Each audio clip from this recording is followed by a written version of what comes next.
Joining us today on the LA Food Podcast, it's the owners of Vietnamese fast casual concept, My Lai Kitchen, Traci and Shad Davis. Traci, Shad, how you doing today? Oh, Very good, doing great. Good to hear. Where are you calling us from? What's your LA neck of the woods? So we are at home right now in our in View Park, Windsor Hills, which is near Baldwin Hills. A lot of people don't know exactly where that is. So sort of the center of the city. That's awesome. What kind of restaurants are local to you? What are your sort of neighborhood haunts? So they just opened a Julian's Soul Food Kitchen, just like maybe, I don't know, 2 or 3 blocks from us. John and Vinny's. John and Vinny's on Slauson is right down the street from us as well. Serving Spoon actually just got named like Essential 38 on the Eater list. It's a Wow. breakfast spot, yeah.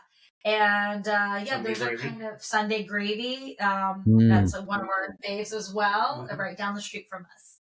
So That's awesome. Is there like pretty good hiking around there too, if I'm not mistaken, or that's more around Culver City? Am I getting mixed up?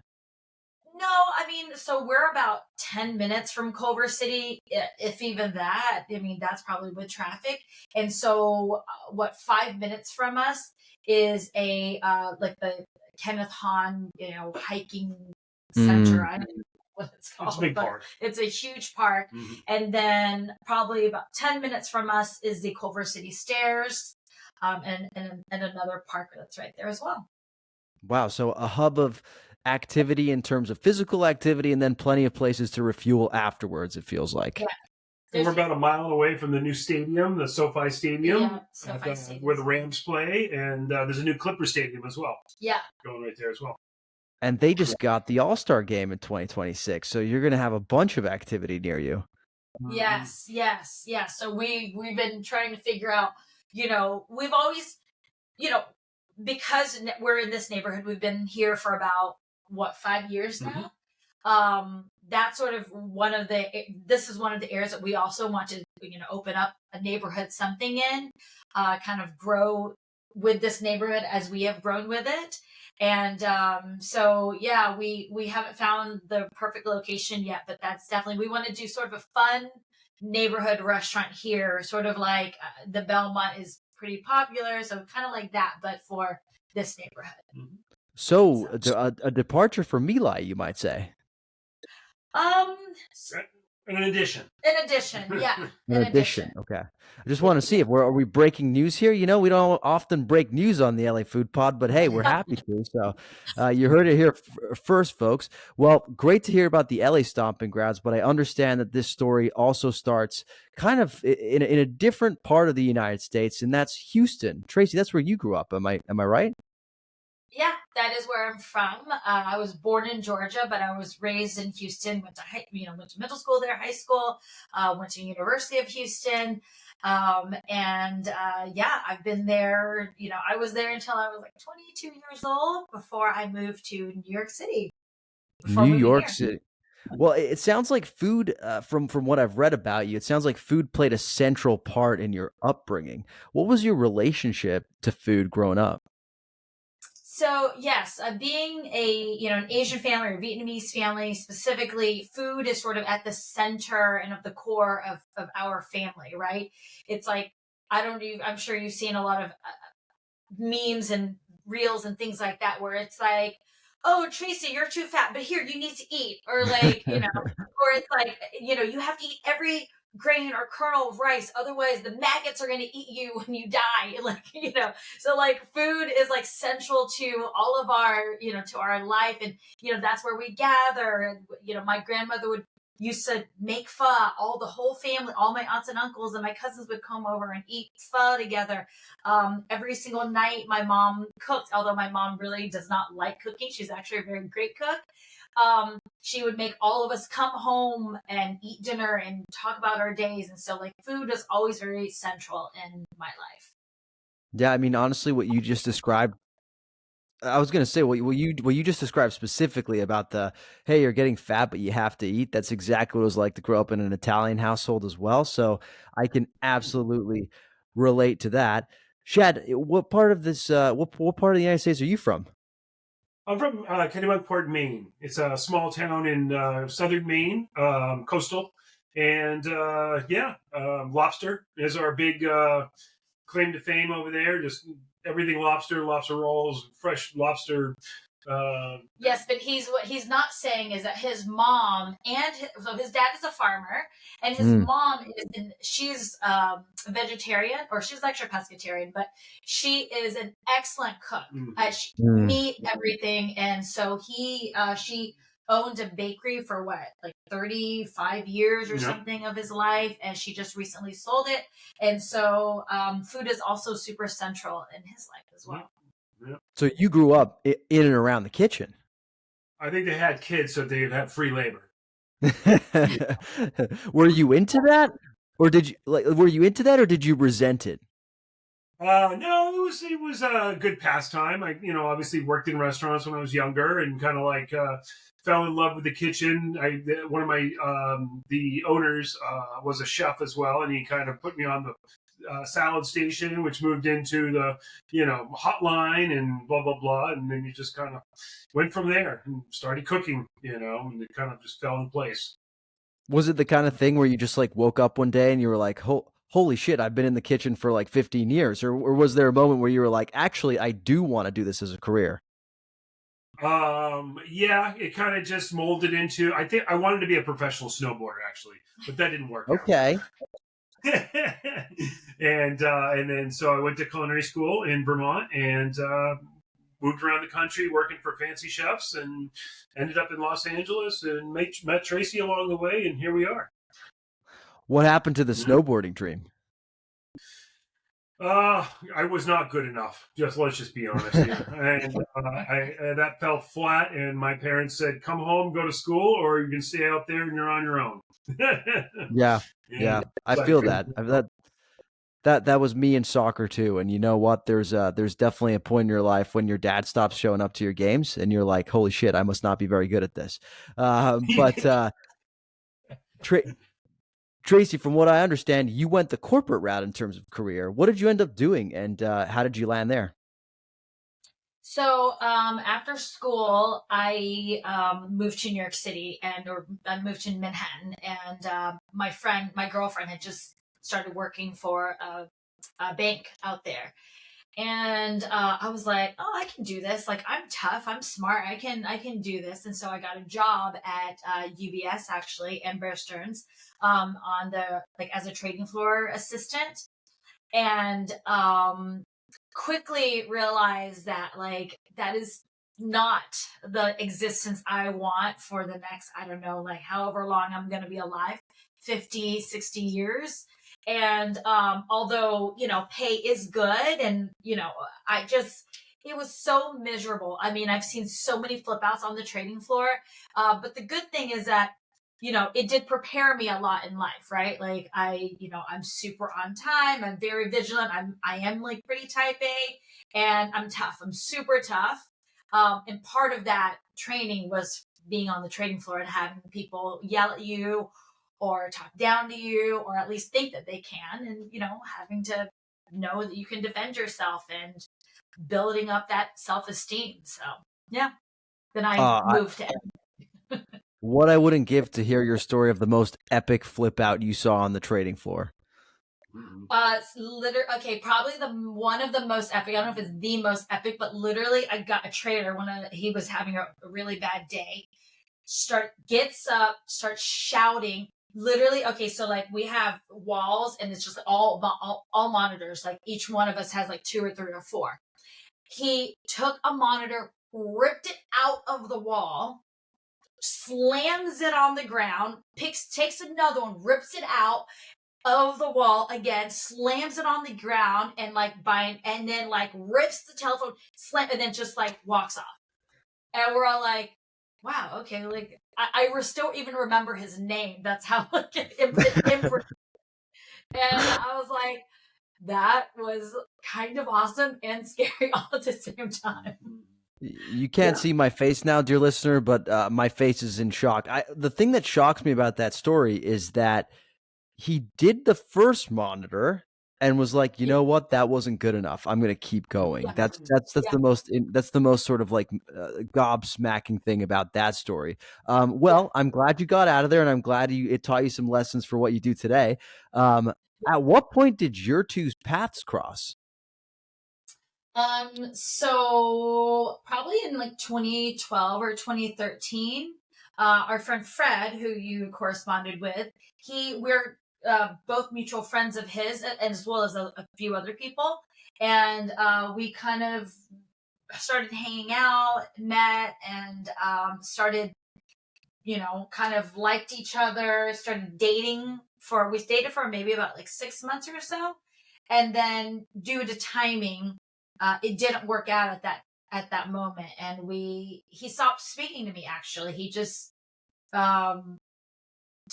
hard shut me out. Cut Ghosted me. ties. Yeah. Yeah. Damn, Yeah. ice cold. He's ice There's cold. more story than that, but And then, like the end of 2016, I think it was, or 2017, I can't remember. We got back in communication. she came to my birthday at Sizzler. Yes. Whoa, So, was she invited, or was this a stalking situation? It was I'm coming. It was right down the street from her apartment. She said, I'm coming to Sizzler with you guys. yeah. And I said, oh boy, okay. I called and wished him a happy birthday, and I said, "Oh, what are you doing?" Just casually, And he said, "Oh, I'm going to Scissor." So, in Maine or in Kennebunkport, in his town, there's not a lot of chain restaurants. Of course, there's McDonald's and like Burger King, but like there's not like Applebee's or Chili's or things like that. Big chains Big for the chains, most part. no In Maine, Olive there wasn't a Garden. lot when I was growing up. So, for what he's that year, he started this thing where it's like, okay, like these restaurants that people grow up going to, like Cheesecake Factory or Olive Garden, he never got to go to. So it's become like a yearly thing where on his birthday, instead of going to like, whatever, Girl and the Goat, we go to, Red Lobster, Olive Garden. So that year was the first year he did it. And he was like, Scissor. And I'm like, you know what? I'm going to come and say hi. Mhm. And so I just push my way. I fucking love that. I just have to say that is an epic way to do your birthday. What is the one restaurant, Shad, that's like really sort of like spoken to you out of all these big chain restaurants? Have you had a moment where you're like, God, if only I had Olive Garden growing up? I tell you, I mean, the salad, we go once in a while just for the all you can eat salad. It's hilarious. I don't know. I mean, I don't know. I mean, a lot of them are pretty good. Overall, like Tony Roma's was pretty yummy. Yeah. I don't know. I mean, I feel like you liked Chili's a lot, and then you came home and got heartburn, and then you're like, I'm never going there again. Oh yeah, that place was awesome. That's that's girl, like part of the experience. Yeah. You pay for the meal, but they throw in the heartburn for free. Yeah, they should put some Tums in Yeah. to go bag. But yeah, this girl loved to go to every fancy inflection restaurant. For sure. I go to high-low. I will eat street cart food or street food, and then but I do love, But we're not going to a Tony nice- Roma's anytime soon. Well, no, we're not going to Tony. That's Well, special but occasion. but Traci, are you like you're high low, but like are you one of those people that needs to go to restaurants that have been like quote unquote approved? You know what I mean? Like that are like you know that they're like good because you've seen them on like lists and seen them like people talk about them. You know what I mean? Yeah. I would say so, just because, and then there's that whole moment of I kind of like for the restaurant to be open for 2 or 3 months before I go, because a lot of times when they first open, there's a lot of things that go wrong, and I don't think you get the full experience. And I think there's very few restaurants where they open and it was like just good, just right from the start. But yes, I do like for it to be proven a little bit. And, a lot of times I still go and I'm like, wow, like this has gotten written up this many times. I don't really get it. Or there's this restaurant, it has barely gotten written up. I think it needs a lot more publicity or fame. So, yeah. I would love to hear you. I was just gonna say, I would love to hear you dish on the restaurants that you're like, I can't believe it's been written up this much, but I won't ask you to do that. But are there any restaurants that you in the latter category of, hey, I think this deserves a lot more hype than it's currently getting? Um, oh gosh, I don't. Okay, so one of the restaurants I eat at all the time, and is Hoi Ka Thai restaurant. I don't know if you've heard of it. Mm-hmm. Yeah. So, Jitlada obviously gets written up all the time. The Sap coffee shop or coffee company gets written up all the time. But like Hoi Ka, I've been eating at almost since the beginning, since I moved over here for like 16, 17 years now. And it's so good. And it's always consistent. And I love that place. I tell everyone about that place. I love it. I absolutely love it. So that's one of my favorite all-time go-to spots. I love that. Yeah. Is there another spot that you can think of? I don't know off the top of my head. Okay, so we just recently started going to Planta Cocina. It's Oh. plant-based. It's really good. It's plant-based. Mind-blowingly good. I think there's about I want to say 8 locations or so. One just opened up in Marina Del Rey, and that's the one we discovered.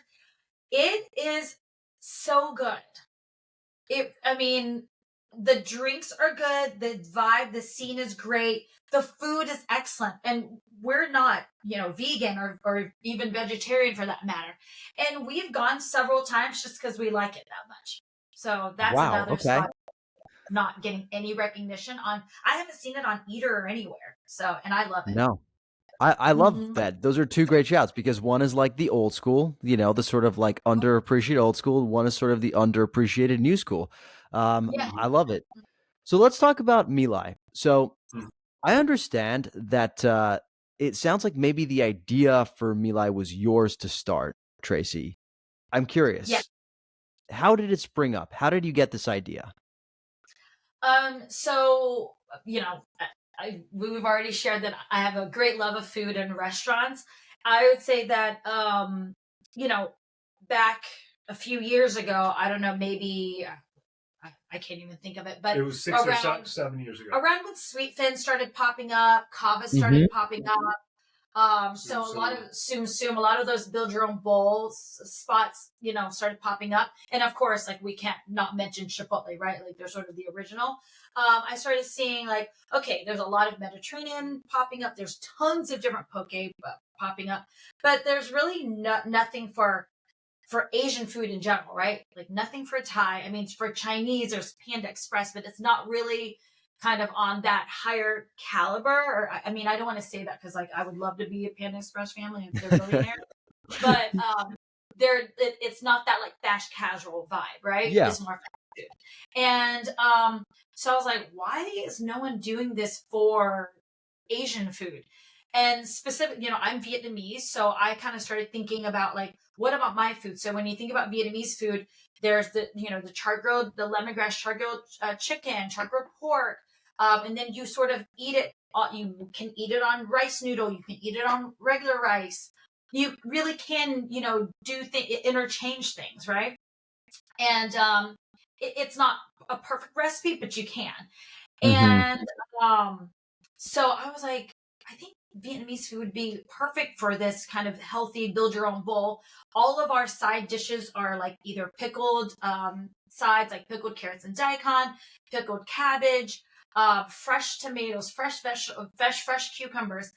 So it lends itself to be not only very healthy, but gluten-free, which is, everyone in LA is gluten-free these days. And so I just thought it's Vietnamese food is healthy. It really does cover a lot of different dietary restrictions.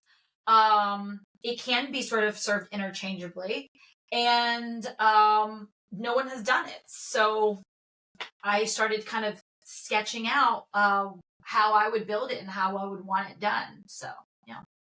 So, Shad, at this point, you had already been working in the industry, and you had some experience with, was it the counter and establishments like that are very well established. When you heard about this idea, what was your thought about it? Well, she was working in the tech company, selling a software of some sort, and making very good money, working 3 hours a day, mostly, playing He's telling on me now. Yeah.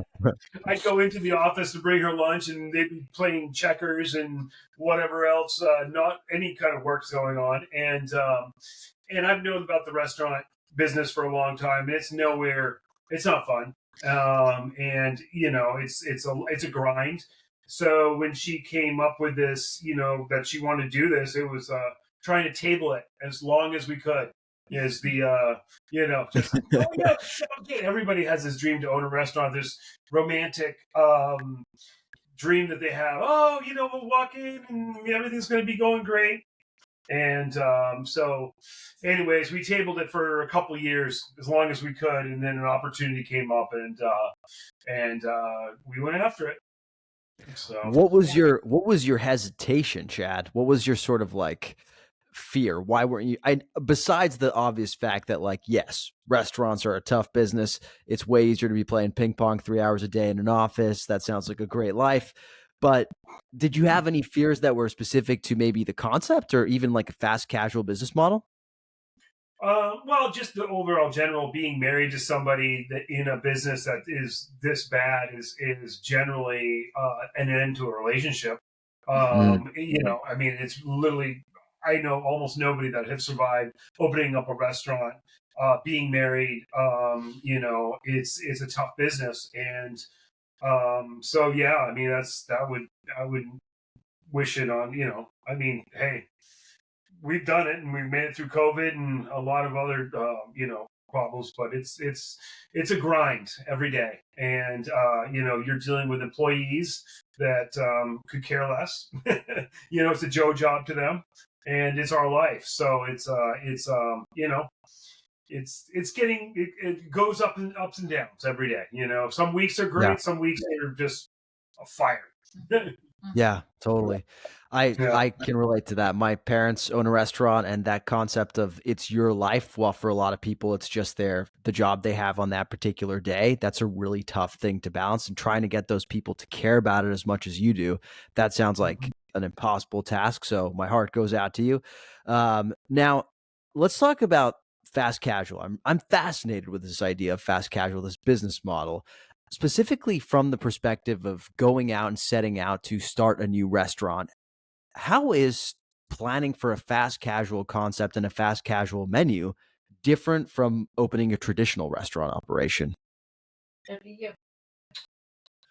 I think I mean, it's similar in the ways that you have to, do everything as efficient and as cost effective as possible. I think maybe the larger difference is, I kind of thought about this a little bit, is that you're doing everything right out front. Instead of in back of a kitchen, you're kind of in a fishbowl, if you Mhm. will, and so everything has to be super clean, super hygienic. You have the nuttiest people, looking after every move that you're making and judging you. And so, definitely there's a lot of thought that needs to go into how you're going to make this dish right in front of somebody and do it super efficiently and beautifully and be able to ring them up and not have any kind of issues, versus a Yeah. regular restaurant where most things are done in the back, and then a plate is given to you with all the food prepared or a box or whatever, and it's done. And I guess that's what I Yeah. would say. I would just add that because everything is right in front, right? And like in a the space in a fast casual restaurant usually is going to be a lot smaller. We don't need 3,000 square feet, right? Like we are fine with just like at Mar Vista, it's really only 1,000, and then at Sunset, it's about 14 to 1,500. But all that Mhm. space is in front, so just kind of thinking through placement of every little thing so that like one or max two people can really access and guide the customer through the line and or make whatever bowl there is. And so I think that is a little bit of the challenge, but also as he said, because you're in a fishbowl, um just everyone is sitting there judging every little thing that you do. So Hmm. that can be difficult. If you don't change your gloves between doing this and doing that, you might hear about it on a Yelp review or a Yeah. Google review or something. And everything is, all of our surfaces are bleached and Yeah. sanitized, right? But like they don't know that. However, they go to the next restaurant. Those people aren't even using gloves, but they don't. Maybe they take a peek, or they're not sure, whatever it is, and then but there's no judgment there. Yeah. The other thing would be the menu, right? Like I think another benefit and what we started seeing as restaurants and fast casual business has kind of moved forward is that the shortening or the of menus that has worked out really well for us because people are kind of used to being like, okay, this is it. And so although there's still a lot of options because you can build your own bowl, we really only of our kind of main or what we call our favorites, we really only have about 5 or 6 favorites, and Hmm. everyone's okay with that. So Yeah. mhm. Yeah, I mean, I typically don't ever order from the favorites at a place like My Lai because the personalization is so much fun. I did happen to order one of your guys' favorites last time I went, and it was bomb. It was the vermicelli with the pork and the Right. spring roll. That's nice. Absolutely loved it. Yeah, that's I'll definitely be a repeat orderer of that. But yeah, what you're describing, it sounds like, yeah, the challenge is there's nowhere to hide, right? It's like everything you're doing is out front. I'm curious, are there any specific examples of like little things you had to like solve for along the way? Some like problems you identified early and you like adjustments you had to make in order to accommodate this model? Oh my gosh. I mean, so I think we can talk about Mar Vista because Mar Vista was actually an ice cream shop prior Hmm. to going in there. And so that already was an adjustment of like how are we going to um you know it started small, right? Because we opened 1 month before COVID, so that sort of quickly changed everything. But as we grew, we had to figure out, okay, like now we have to make 40, 60, 80 pounds of chicken, for example. Hmm. And then how do we get it there? How do we warm it up? How do we cook it so that it's crisp and fresh and it's caramelized and it tastes the way it is? So one of those machines that we not discovered, I guess, but we bought and sort of discovered is a Turbo Chef.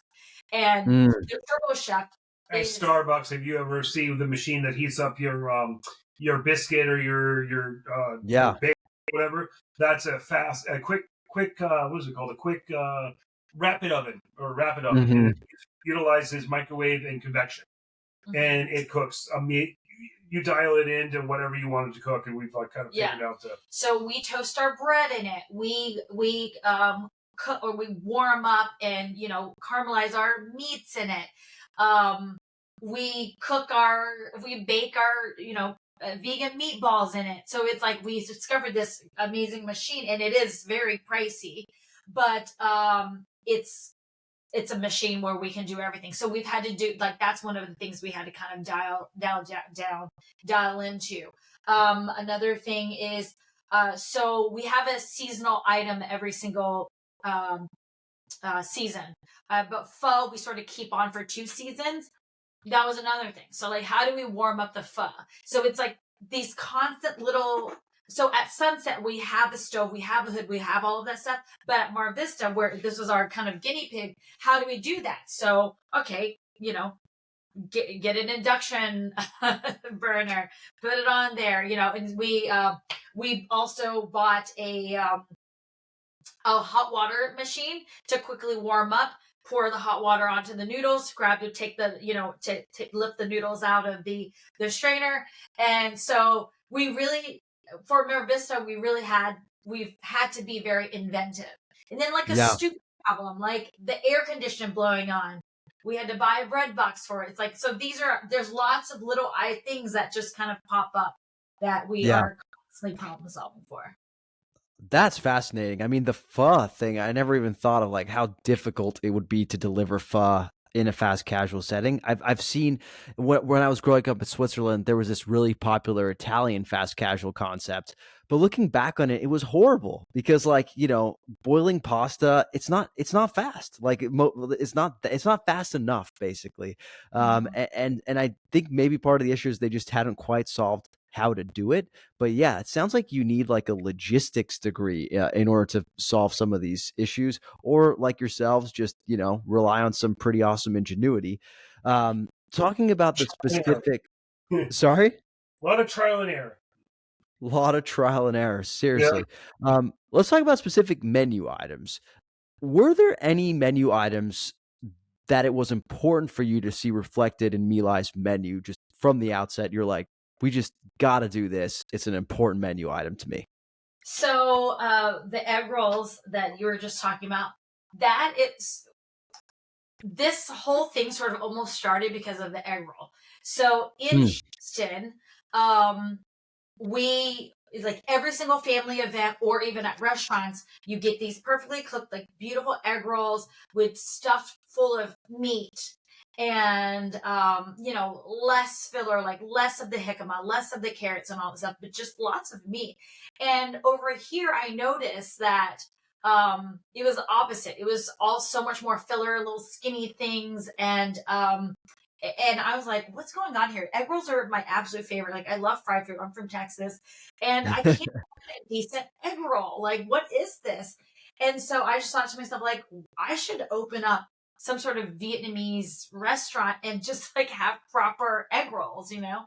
So that's how it all started. And um, I started playing around with it. And then the other side of that are the vegan egg rolls. So Hmm. um, most places, Chinese, Thai, and even the Vietnamese restaurants, there's a lot of jicama and cabbage, carrots, noodles for the vegan egg rolls.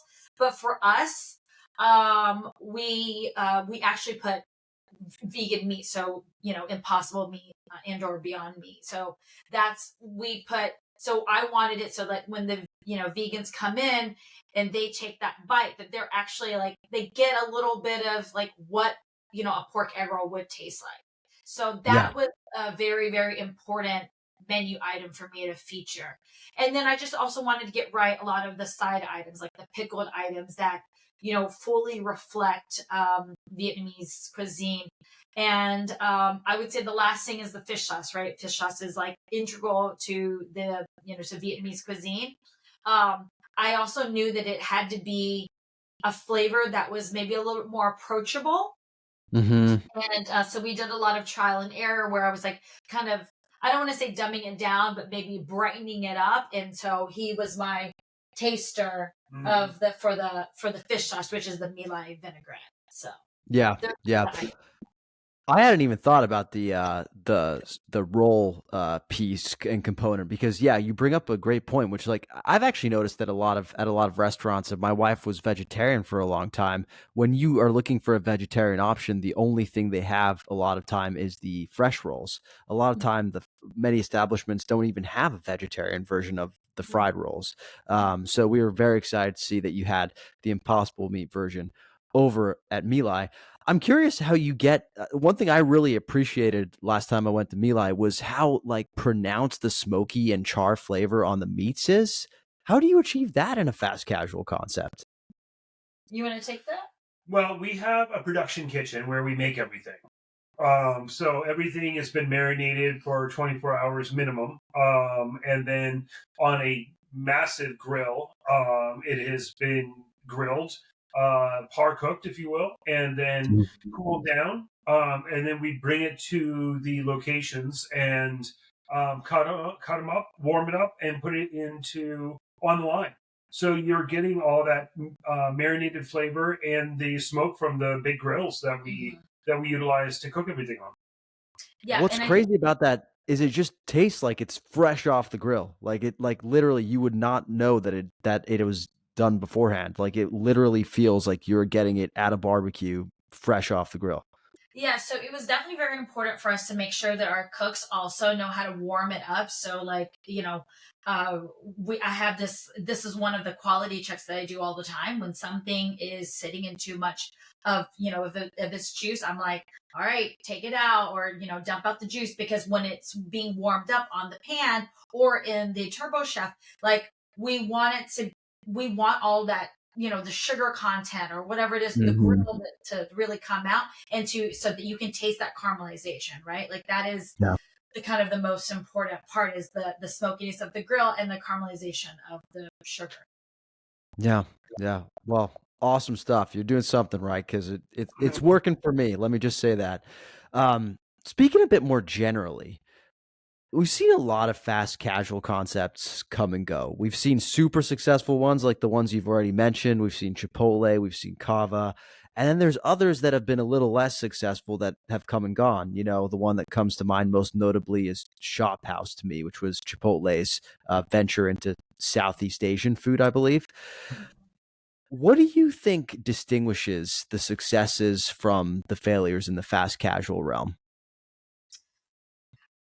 I mean, I would say it's Tracy's dedication to her flavors and her overall concept. I feel like her touch, and she's there at all three of them almost every single day, and making sure that all the product is correct. I mean, I even get scolded once to twice a week. That's not good enough, you know. I felt like Shop House. It was Shop House, right? Yeah. Yeah, There was Shop a House. lot of people who were really dry. I went to the one on Hollywood Boulevard a few times, and I felt like they didn't keep the quality of the meats and the other products up to par. It sat there too long. I don't feel like there was the love that Tracy puts into our restaurants. They obviously the idea was good, obviously, fast casual, salty, but it just didn't nail it. And that was Hmm. my experience, because I think I went three times, and the third time I'm like, I don't know. And so I think that's basically in a nutshell. The management that we hire, the people that Tracy's on them all the time. She makes them, take pictures if she's not there. Take pictures, even text message it almost every other hour. So the dedication to the product is 100% Tracy's. You He's know, making me sound like a crazy person, no, but no, it's what I needs to be done. but yeah. I would say yes at Chipotle. If you want another fast Asian fast casual, please come and hit us up. But no, I'm joking. I would say that there's Shop House and the other ones. I think that a lot of times, like when you grow, or there's so much like quick growth, and there's not like a true like standard of procedure written down. People are not trained properly. Um, then that's sort of when you start to fail, right? And it's like, even with My Lai, like as we've grown, and as we've added our third location, um, I've seen, you know, things here or there, quality that I have to continue to be on top of, right? And so that is like one of the reasons why we're very careful about, how we're growing, the way we're growing, how quickly we're growing. And because I notice if I'm not there, every single day or every other day, or if I'm not on top of them, or if I'm not seeing the pictures, then that in 2 days quality starts going down. And so Hmm. it's difficult. It's difficult to grow. And they say that it gets easier as you kind of have this all down. But I can't even. I'm also so attached to it and so tied to it. I don't even, like, as we grow, I don't know how I'm going to spread myself between every single, and that's going to be the difficult part. Well, I was gonna ask that, because one thing that I'm actually picking up here on is, like, yeah, you look at Chipotle, right? And Chipotle, people forget, but it started as a relatively small operation, right, in Colorado. And I think one of the things that made it so successful, as I understand it, was that that owner was pretty fanatical about his product and about making it right. He was very passionate about it. It kind of makes sense that when time came to open another concept, Shop House, maybe that fanaticism wasn't there. They were just like, we can just cut and print the model to a different type of food. And that care, that love maybe was the missing ingredient for Shop House. Again, this is all speculation and not a Yeah. podcast about why Shop House failed. But I I have my question really is, sounds like one of the secret ingredients to My Lai's success right now, Traci, is is your love, your care, your attention. How do you scale love, care, and attention as My Lai continues to grow? That is definitely, I would say, a very hard question that I think we're both having to think about and deal with right now, right? I would say that I have been very lucky where I have really, really great employees, and it's going to all come down to training, right? Training and treating your employees right, building that correct culture, um, and trusting that they are doing what they're supposed to do. However, following up.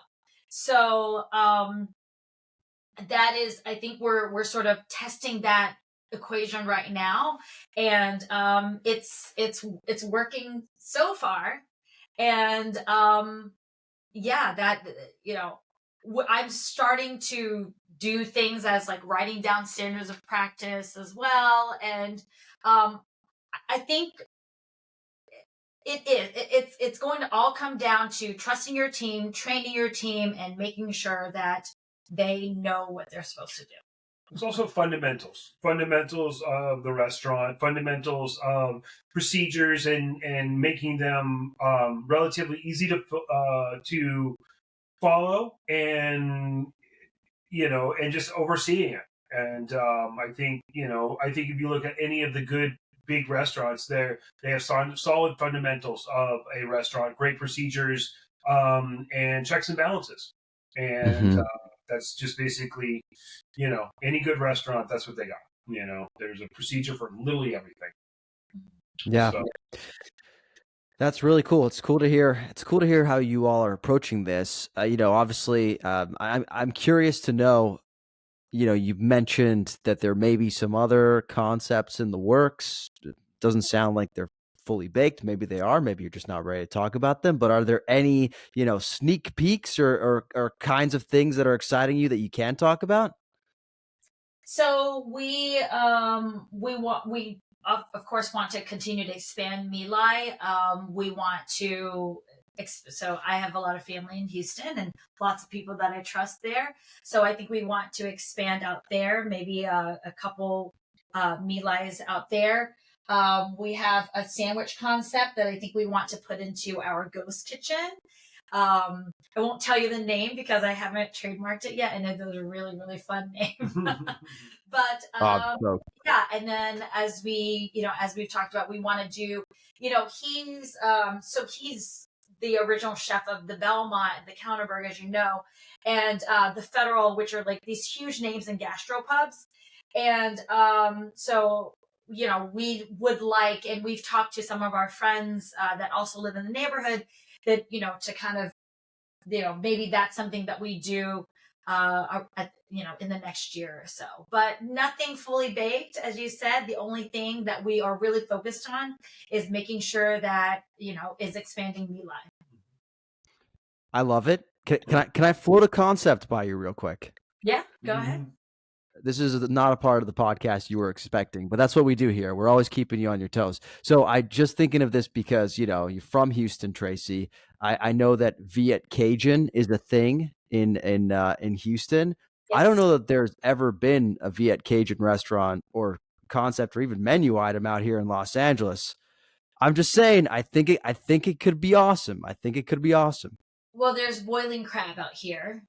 Well, would we consider that Viet Cajun? Yeah, Okay, absolutely. okay. Yeah, it's actually, the founders are Vietnamese, and I think they started in Dallas, actually, not Houston, but yeah, it is. And so there was another one called Hot and Juicy, but they're out of Vegas, Las Vegas, and they've already closed. But yes, so someone actually asked me the other day, what do I, knowing that I'm from Houston, like, what do I think about having like a Creole or Cajun restaurant out here? I absolutely love Cajun and Creole food. I just don't know if the LA market would love it as much as like the Texans and Louisianans because it is so full of butter. But Mm. one of the first things I go back home and I eat. That's like one of the first things I do. So. But it's also only good when the crawfish are fresh. Yes. We went to Boiling Crab a month ago, or less than a month ago, and Tracy didn't even get because they weren't fresh. Yeah, I won't eat boiled crawfish or frozen crawfish. Right. Yeah. That's huge. That's a big factor that I hadn't even considered. Yeah, yeah, he's right about that. And you have to have other things like shrimp and other, all the different other seafood in order to like people like you that are just aficionados at, Well, I mean, the other seafoods, you can't sort of eat frozen, or most of it actually kind of comes frozen anyway. People probably don't know that, but crawfish is one of those things that you have to eat fresh. Otherwise, it has a very distinct smell and taste. Mm-hmm. Yeah. And for those who are in the know, especially, I think that would be super off-putting. You could do a pop-up of some fun little thing like that, like seasonal pop-up, and really, if you knew how to market it well and really get some, that would be fun. Crawfish. Yeah. Okay, cool. Well, hey, now I feel like I got to go back and revisit the boiling crab and really like pay like, closer attention. But that's make sure they're not fresh. Yeah. That's true. That's true. And that's a great tip. Well, let me just say I've really enjoyed this conversation. I've learned so much. Thank you so much for making the time for us. Before we, wrap up, I just wanted to ask you both one final question. And that's, as you reflect back on your journeys, what are you most proud of so far? I would say for me, what I'm most proud of is I am not from the food and beverage industry. And when we opened, 1 month before lockdown, not only did I have to jump in and learn everything on the fly, I had to really sort of like dive in and get on top of, I'm a pusher. Like I'm very headstrong, and I had to get on top of DoorDash and Uber Eats and all of that. Literally within days, I was on all of the different delivery partner apps. But we've had to go through we had to go through COVID, virtually brand unknown, but yet we started to survive and thrive during that time. Then we went through food supply issues. Then we went through pricing, lots of huge price inflations. Then we opened Sunset right in the middle of the writers and actors strike. And then, it just every day has been such a challenge, but I have, persevered. And I would say that that's something that I'm really proud of myself and proud of the brand for. What would you say? I mean, again, you not being from the business, I was super nervous about doing this whole thing from the get-go, and you have been nothing but like, seeing this through and not giving up and not just throwing in the towel and, wasting all kinds of money and just, so yeah, I would say that I'm proud of you for, just sticking with this as long, because this is a pain in the ass every single day. And and again, it's not always. I mean, there's a lot of accolades and a lot of things that are just also rewarding. But the day-to-day grind is something that is not something for everybody. And Tracy is, gone through everything at this point, and so well, look at that. He wants to win husband of the year, complimenting me so much.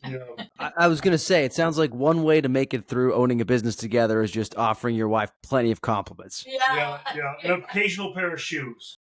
That's good.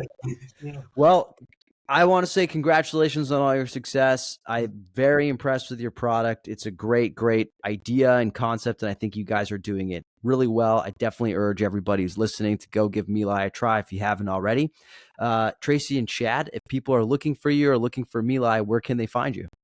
So our original location is 12222 Venice Boulevard. We're located in Mar Vista, actually next to Fatty Mart and Little Fatty. And our other brick and mortar is Sunset and Gardner at 7501 Sunset Boulevard. Come and check us out. And I'm there every day, so come and say hi. And our other location is sorry, yes. by USC, but it's a pickup or order Delivery only. only, yeah. Yeah, it's not a brick and mortar store to walk into. So we kind of So you can't visit them there, but you can order food from them there. And how about online? Where can people find you on social? Go to our website, which is My Lai Kitchen, MYLAI Kitchen.com. Our Instagram is My Lai Kitchen. You can order both places and, of course, on Google as well. And yeah, those are the best places to order from us. And I'm sure we'll be able to catch Shad at the Cheesecake Factory for his next birthday. But in the meantime, Traci, Shad, thank you for joining us. Thank you. Bye. Bye now.